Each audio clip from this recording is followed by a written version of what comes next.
Jackets lose 3-2 to the New York Islanders in overtime. I've had a sore throat the past couple days, so I'm doing Dallas, Chicago, Islanders, and Toronto Maple Leafs all in one day. The past 4 games for the Columbus Blue Jackets have all ended with a score of 3-2. That's the Carolina Hurricanes, Dallas Stars, Chicago Blackhawks, and the New York Islanders. Getting that third goal is a key for the Jackets. They have a really good record when they score that goal. They just need the ability to get that third goal. Elvis and Corpy, mainly Corpy, they've been playing really well of late. But sometimes you get games like this and games like the Chicago one where the goalies play very good. They play good enough. They get you to overtime. And when you get to overtime, you need the ability to finish and get that extra point. Or when you're playing teams within your division like the Islanders, to get it done in regulation and don't give them a point at all. You're not going to make the playoffs in October, but you can be out of the playoffs in October. Get as many points as you can now. They'll help you out in the long run. Starting off though, first period, the Islanders come out with pressure. They're the ones controlling the play to start the game. They're attacking. Corpy's making some good saves. All right, let the Jackets settle in. They played the night before. They gotta take a minute. Let them get their feet. Start to build up a little bit. About 8 minutes in, Islanders are in their own zone. They take the puck, they flip it out of the zone, and clears all of the neutral zone. And it's coming down. Zach Werenski is coming back, and he has great hand-eye coordination, smacks out there. Only problem is, Barzal's right there. He picks it up, blows past Zach, cuts down, pits a past Corpy, and the Islanders lead 1-0. Not that we were going to start this game, but I think it woke the Jackets up a little bit. They started applying a little bit more pressure. About 4 minutes later, the fourth line's in the offensive zone. They're moving the puck around really well. They're cycling. They're getting some shots off. They're doing the good stuff that you want the fourth line to do. Sonny Milano has the puck below the goal line. He tries to pass it out front to Riley Nash, but Riley Nash can't get a good stick on it. He actually gets his stick lifted, and the puck goes right by. Seth Jones is there at the point. He picks it up. He goes, all right, we'll settle this down a little bit. Takes a couple of steps down, pits the shot on net, just to see if there's something that happens. It beats Thomas Greiss. Jackets tied at 1. Seth Jones' first goal of the year. Seth Jones has had a little bit of a slow start.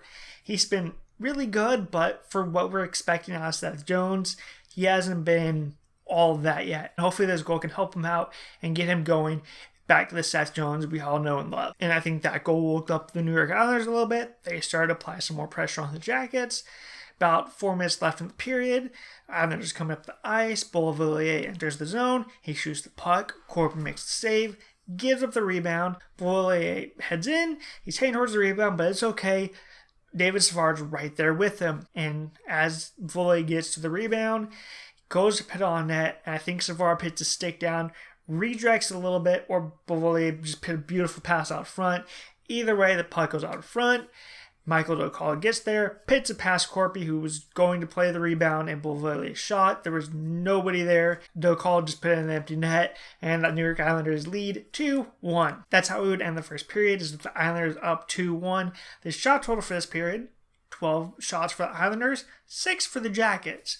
When the Jackets played the night before, they were a little tired. They had to travel to Columbus. I think they got in like at 2 in the morning. So you have a period where you try your legs back under you. You're down a goal. Come out for the second period with force and try and tie this game up early. They come out for the second period. Doesn't happen. Thomas Greiss makes some amazing saves. I think it took the Islanders like 9 minutes to get their first shot of the second period. Jackets came out with a ton of pressure. They were throwing everything at Greiss, and Greiss was just standing on his head making save after save after save. Jackets could not solve him. Coming here in the period, there's about 2 minutes left. The Jackets are back in the Islanders zone, set up. Gavrikov has the puck at the point. He just throws at the net. Greiss makes a save, gives up the rebound, pushes it forward, tries to get to one of his defenders to get out of the zone. Boone Jennings gets there first, throws at the net, it hits the post, and redirects in the back of the net. Jackets tie the game at 2. Boone Jenner's first goal of the year. That's the type of goal I'm expecting from Boone.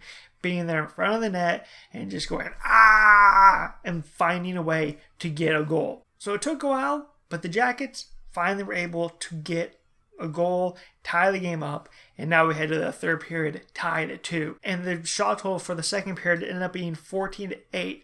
So the Jackets came out with pressure. They were throwing stuff at the net. Jackets come out for the third period. Much like the start of the second period, they're throwing pucks at the net. Greiss is making the save. About 3 minutes into the third period, I think the shots were something like 7-0 for the Jackets. Everything was going towards Greiss. Just beat him. Get that third goal. But Greiss stands tall. He makes all the saves in the third period. Corpy stands tall. He makes all the saves in the third period. Shots for that period, 16-12. The Jackets, much better than the first period. Everything was going at the net. Greiss was just playing really good. So we head to overtime, tied at 2. So we start overtime. Islanders win the face-off. They come up the ice. They get in the offensive zone. They take a shot on Corpy. Corpy makes a save. The rebound's right there. Zach picks it up, tries to get out of the zone, trying to make a player just do something with it. Ends up turning it over to Leddy. So now everybody's trying to head towards Leddy.